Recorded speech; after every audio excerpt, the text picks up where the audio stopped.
Welcome to the Marketing Innovators Podcast. Today we have Mikael Castaldo, who is from Ratehub. He is the general manager there. And Mika, welcome to the show. Thanks. Excited to be here, Mead. Great. So Mika, you've had an interesting background. Can you tell us a little bit about your personal backstory and how you ended up being the GM at Ratehub? Sure. So prior to Ratehub, I got the start to my career at the Boston Consulting Group. So did a stint in strategy consulting there, mostly focused on serving clients in the TMT space, so tech, media, and telecom. A lot more telecom than tech. I guess from BCG, moved into my first role at Ratehub, where I was launching new business units, and then settled into my current job, which is the GM of our everyday banking business unit. Great. So what does Ratehub do? If you have a quick pitch here as far as like what target audiences you serve and what you specialize in, that would be great. Yeah, so we're Canada's leading financial product comparison website. So whenever you're looking to make a decision on what mortgage you should get, what credit card is best for you, or the kind of home and auto insurance that would fit your needs, Ratehub helps users compare and contrast and then buy those products. So operating coast to coast, serving across mortgages, credit cards, insurance, banking, and investing products. So the best way to think about us is the Amazon of personal finance. Nice. I mean, obviously, this is a much needed service, especially these days with the interest rates being so low. Have you noticed a surge in demand for your services? Yeah, so it's interesting because we operate across so many different verticals. I think you could probably guess which of our verticals benefit when interest rates are cut and which ones don't. So with a lot of everything that's happened to interest rates over the last year, obviously that's been favorable to mortgages because it's been a lot more affordable for people to get mortgages. But the flip side of that is GIC or savings account rates have also never been lower. So what might help one of our business units doesn't necessarily help the other, because we kind of have like a full picture of what the financial landscape. Interesting. So I know that when it comes to promoting your services online, what kind of marketing do you find has really worked for your industry? So Ratehub was built on SEO, and it's going to be largely what continues to propel us to further growth in the future. So any term that you'll go ahead and search around mortgages or credit cards, it's very likely that Ratehub is one of the first or second hits that you'll see on Google. And our co-founder, Alyssa, is a super strong believer in SEO. So a large part of our success comes from building high quality content, answering questions that Canadians have, and then driving organic traffic to our site. We also rely on other marketing channels like Google CPC, email marketing, and obviously some direct brand plays. But organic through SEO is absolutely our bread and butter. That's awesome. I mean, I'm going to pick your brain on SEO a little bit because this is something that a lot of companies, they find it challenging because, obviously it takes time. It's a long haul. Like you're in it for the long haul. You actually, are creating content and it doesn't show up in Google for the longest time. And it's kind of like running a marathon.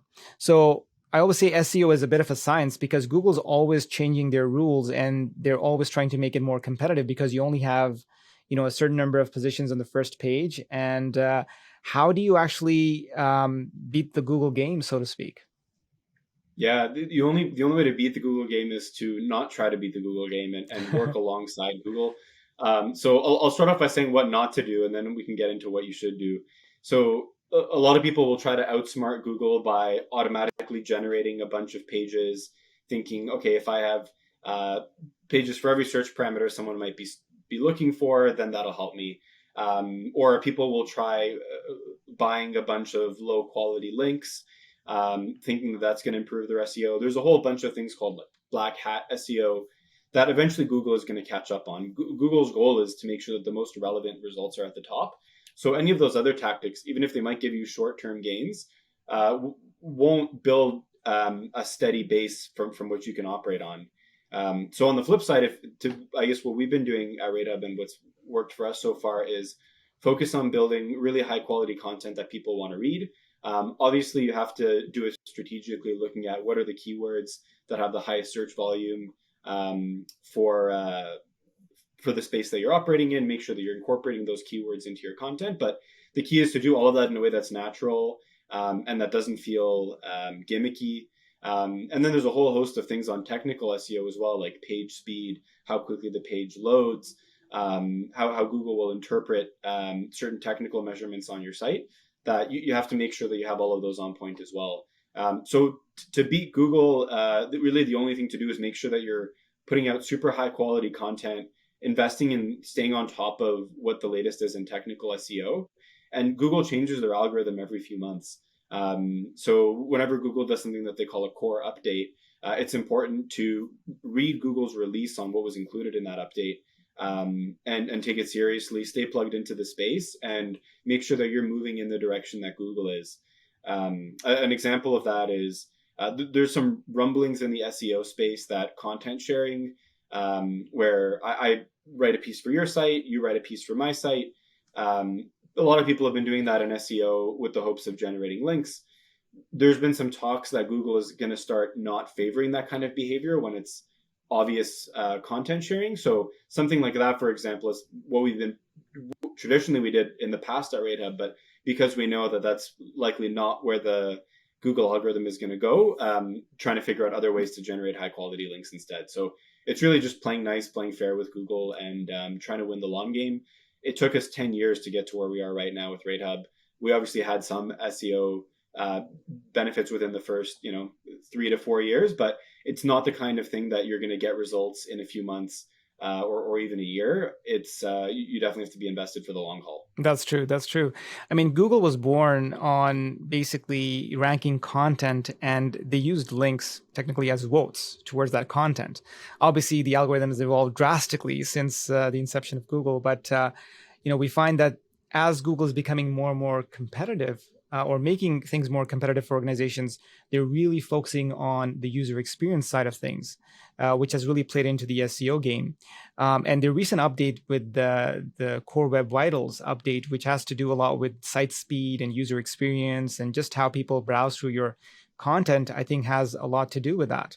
And Google has actually never been very transparent about releasing the details of their updates, but I think with this update, they were very, they were pushing it a lot, even since last year they announced it. And it seems that it just came into effect here last month here in Canada. So have you noticed with this update or with some of the changes that are happening with Google, some fluctuations with Ratehub.ca website? So we're at a point now where we don't see huge fluctuation usually when there's a Google core update. I'm saying that knock on wood, fingers crossed, because if there's a fluctuation, it's probably not going to be in our favor because we're the incumbent for a lot of these search terms. But the most recent one, there was very, very little movement. There was a core update about a year and a half ago, though, where it impacted us very favorably. So some of these core updates can see traffic swings across certain websites or position swings of like 20-30%. And that's really when Google resets and you'll see some big changes. But the most recent one for us, fortunately, hasn't been too tumultuous. Well, actually, that's the result of great SEO, because when you're actually working on, white hat and good SEO strategy, you don't have to worry too much about these updates, because what actually those updates are designed to do is they're designed to screen out the bad websites that are not producing the quality content, that are trying other methods and means to actually get higher rankings on the short term. So I love that, that Ratehub.ca, the website, has been a leader in terms of, coming up in search results because of their SEO strategy and because of the content and the quality content that you're producing. But I would imagine it would take an immense amount of time and effort and just the overall thought process to be able to come to a level where you're actually dominating the search space. Yeah, I mean, we have obviously a full-time content and SEO team at Ratehub. SEO was one of the first problems our co-founder Alyssa was trying to solve. Our other co-founder James was focusing on how to turn that SEO into money for mortgages.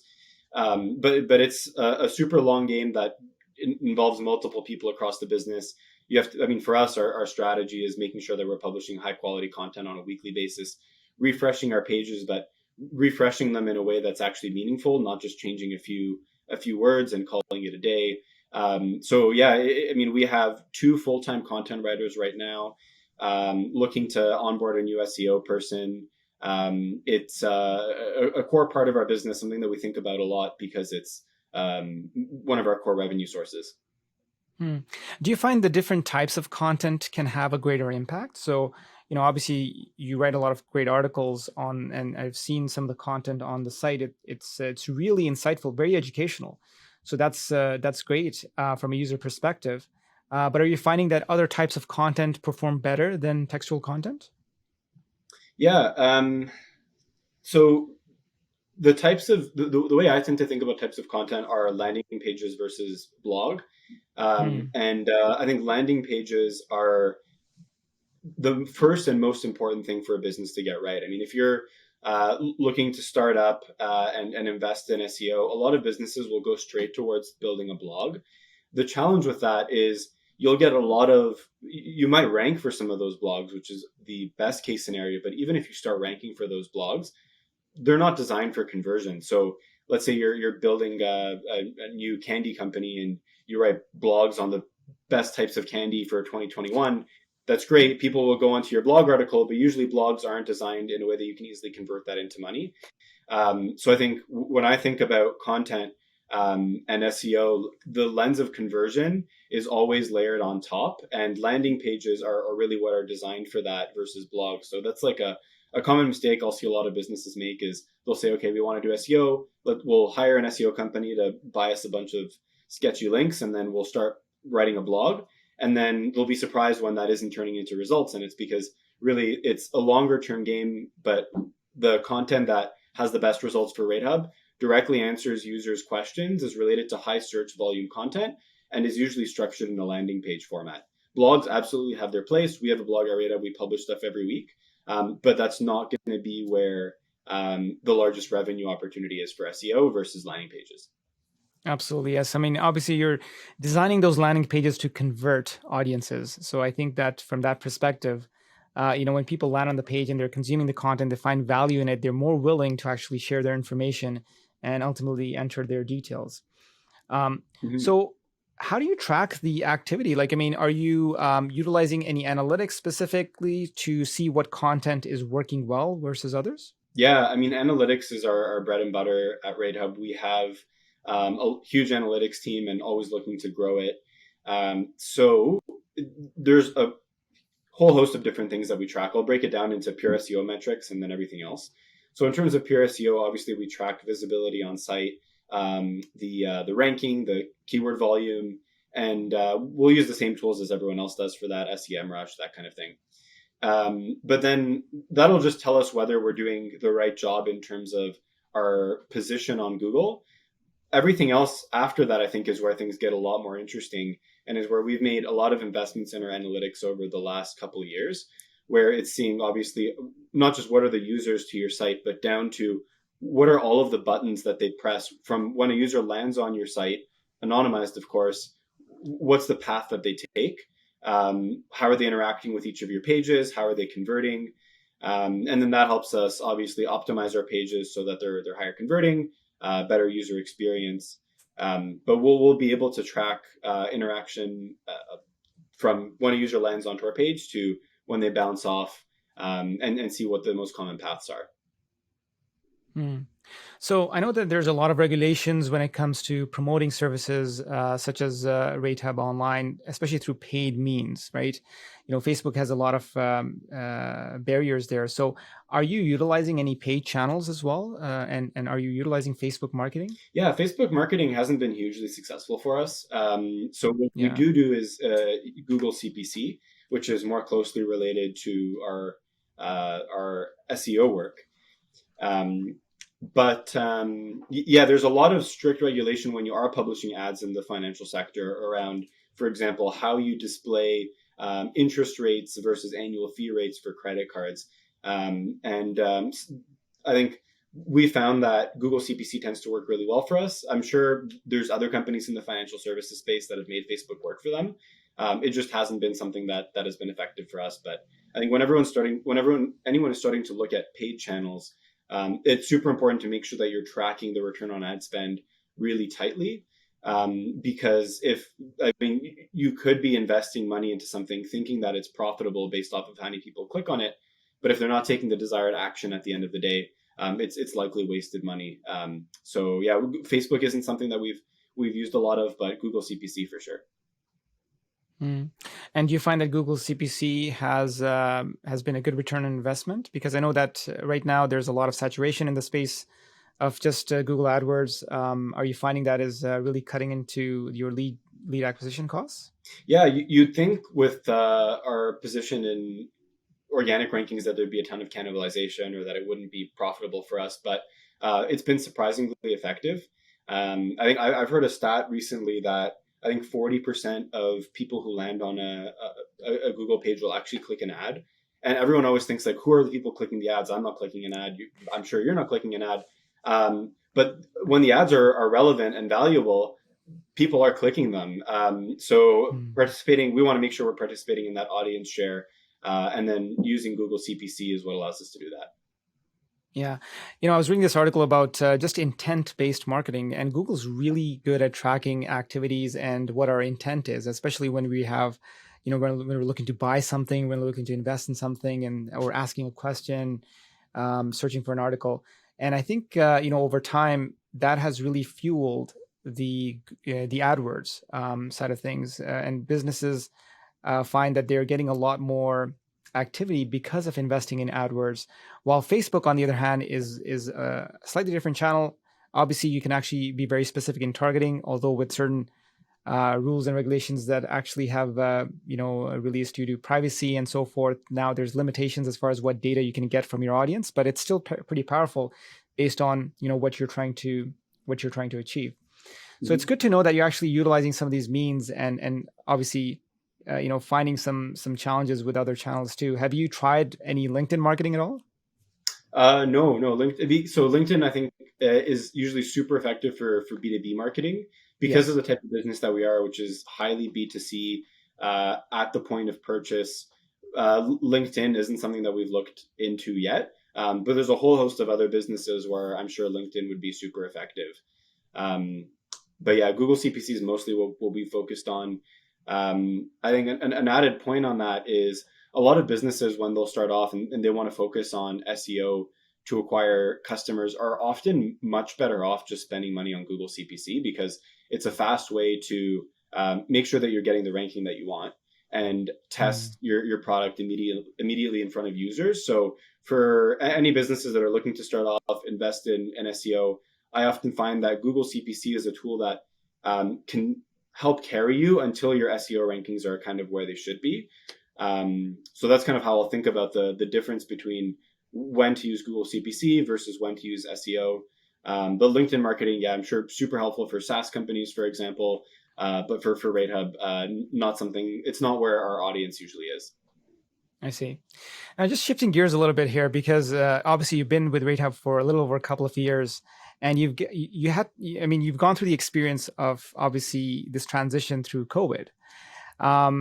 How has that helped Ratehub in any way, or how has that helped in terms of growing the company, or has it been a bit of a downfall due to COVID? Yeah, it's funny. When I left BCG, I knew I wanted to do an operating role, and I knew I wanted to be kind of in the thick of it, fighting fires and learning by doing. I had no idea what that would mean when I was actually doing it a year and a half later in the middle of COVID. So yeah, I mean, it was a difficult year. Obviously, it's a difficult year for everybody. I think the challenge for us was making sure that we were adapting to what our partners needed and what the information that our users wanted to see. So on the partner side, a lot of the big banks wanted to make sure that the customers they were taking on fit the risk profile that they wanted. But then on the mortgages side, a lot of them were be able to go in with relatively rich offers because of where the interest rate was. So for us, it was being able to adapt our product offering, make sure that we're having the right level of conversations at our partners so that we're able to pivot our product so that it can help our partners achieve their goals. And then on the user side, Canadians have had tons of questions about their personal finances over the past year, especially around what kind of investments to make with interest rates being super low, what that means for their mortgage, if they should be renewing, refinancing. So making sure that we're staying on top of our content and updating it. That's another way that COVID has impacted our business, where we've had to be a lot more agile. From like a pure revenue perspective, because we're so diversified across different business units, as I'm sure you can imagine, mortgages with interest rates being as low as they are, did better than our credit cards vertical, for example, where a lot of credit card providers increased or decreased their risk tolerance for credit cards during the worst of COVID. So because we're spread out across a bunch of different verticals, we were able to distribute that risk. But I think we also got a sense of the kinds of challenges people who are concentrated in one vertical might be facing, and got a lot of empathy for our partners and what they were going through. So that leads me back to our earlier conversation about content marketing, so to speak, because obviously you've got different services, and when you're creating your content, the content strategy piece, are you finding that you're creating different kinds of content for different channels or different verticals of your services, or what is the approach that you take there? Yeah, no. Across each vertical, the strategy is largely the same, where it's divided between content for landing pages, content for what we call our education center, and content for blog. So it doesn't really differ across verticals. Obviously, the nature of the content differs because you'd be talking about different things, but the strategy that's worked for us is held true across all of our different verticals. Okay, that's great. So for Ratehub, what are the biggest opportunities that you see in the near future?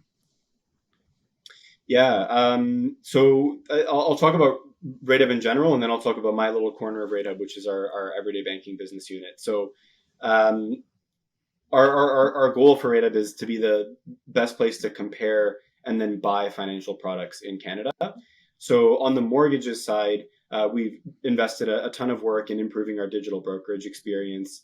In my corner, which is the everyday banking world, I think seeing the evolution of Ratehub, where at the beginning it was let's focus on volume and SEO dominance, so going broad, and now we're at a point where we're able to go a little bit deeper and focus on conversion. So in credit cards, for example, there's a lot of important keywords where we're ranking number one. If we think about what's going to make Ratehub one of Canada's largest fintechs, it's not going to be further growth from SEO because we're already doing quite well there. It's going to be how do we focus on optimizing conversions. So in credit cards, our solution to that is kind of two products, which we're super excited about. The first is something called our eligibility checker tool, where it's going to allow Canadians to check their odds for a credit card before they actually apply. So they'll know what their chances are of being approved before submitting an application, which prevents misery for everyone, right? Users don't have to get a negative hit to their credit score. Our partners don't have to process applications that they were likely going to decline anyways. And then selfishly for Ratehub, we would have wanted to send that customer somewhere else because that's in our financial interest. So it's a product that we're super excited about. We'll likely launch at the end of the quarter, and is probably going to make things easier when Canadians are shopping for credit cards. And then the second product is owning more of the credit card application experience on Ratehub.ca. So from all of our learnings around optimization and conversion for financial products in Canada specifically, we've gotten pretty good at figuring out what works and what doesn't work in application flows. So we've started building a few credit card applications and hosting them directly on our site for our partners, which is a better experience for users.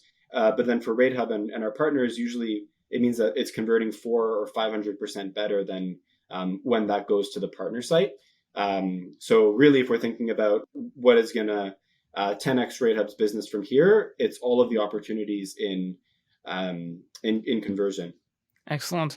I think that's a very important point, because you've kind of hit the nail on the head there when it comes to the conversion side, because user experience can really have a profound impact when it comes to converting. And if you are actually having a user go to a different website to fill out a form and have that experience be disconnected, then obviously you're going to lose a lot of conversion. So that in itself shows that you can actually increase your conversions 3 to 4 times just by having a streamlined experience on your site.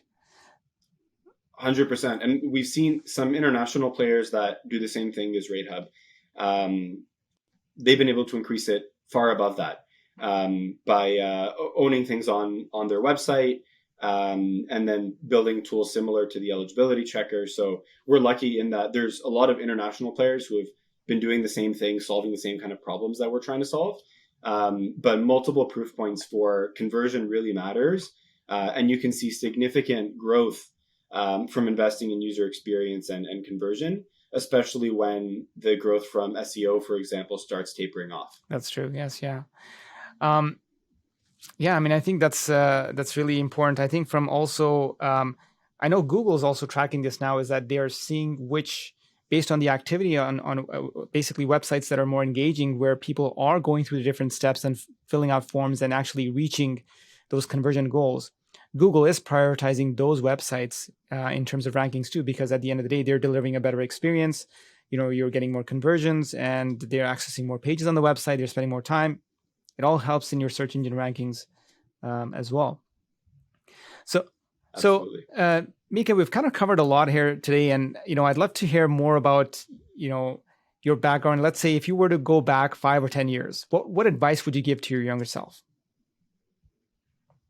So the advice I would give to my younger self would be a lot harsher and probably not as universally applicable as I think what most people would be interested in. So I'll start with like some general advice for, let's say, someone who's like a university student or recent grad, and then I can talk about myself around that point in time. So I think one of the most important things for people when they're first starting off their career is not underestimating the importance of relationships and having people that believe in you.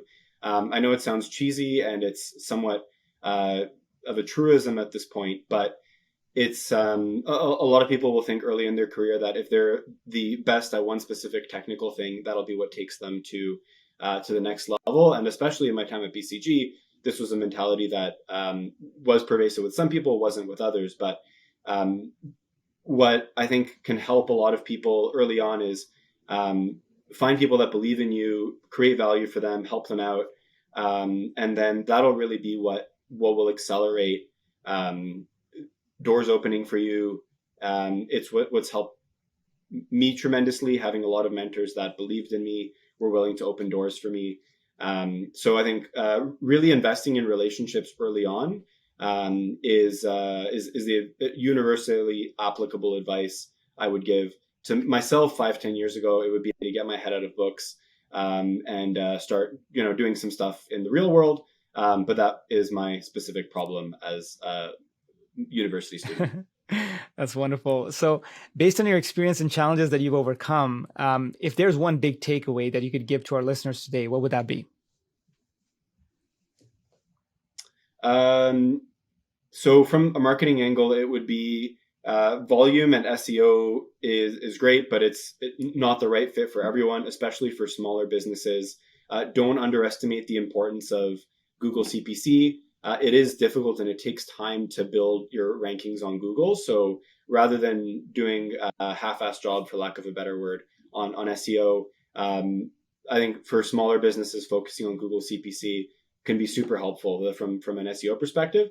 And the second is that conversion matters just as much, if not more, than how many users are coming to your site.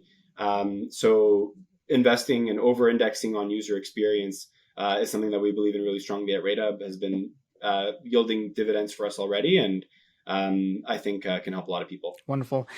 Mika, it's been such a pleasure to have you here today. Where can people find you online? LinkedIn is the best place to reach me.